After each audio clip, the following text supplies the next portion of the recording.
Hementxe, portuko arranplan hasiko da topaketa. Hizkuntza aniztasuna gaitzat hartuta ariko dira itsasoarekin lotura zuzena duten herrietako inprobisatzailea. Kuba, Gales eta Zipreko sortzaileekin batera Euskal Herriko bi bertsolari.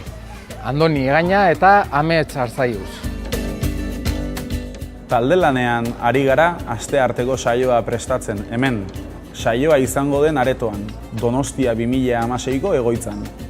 Austriatik, Mexikotik eta Mallorcatik etorriko diren gure lagunentzat, lehenbiziko saioa izango da hau topaketetan.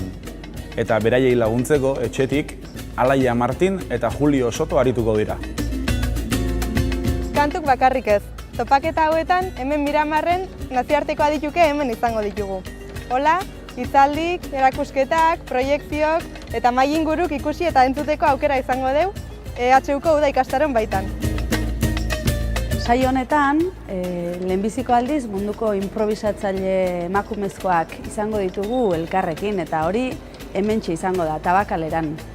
Uxue Alberdik gidatuko du saioa estilo berezi batean, berarekin batera taldetxo bat ari gara lanean saioa mimo handiz prestatzen, eta hoxe berezia izango dela eta ez dugu gehiago kontatuko. Honena, etorri eta gozatzea duzu. Baltzen ekiten Donostin badala bertsolari handiegati eskenitako kale txiki bat. Gu bertan aituko gara bertxotan, eta gero ikusiko dugu ze gertatzen den.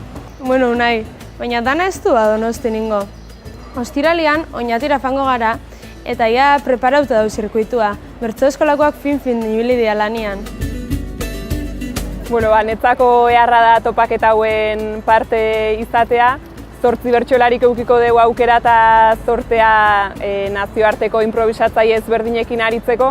Eta azkeneko jaialdia hemen atzean dagoen kursalean izango da, eta hoxe animatzeko denak eta ez galtzeko.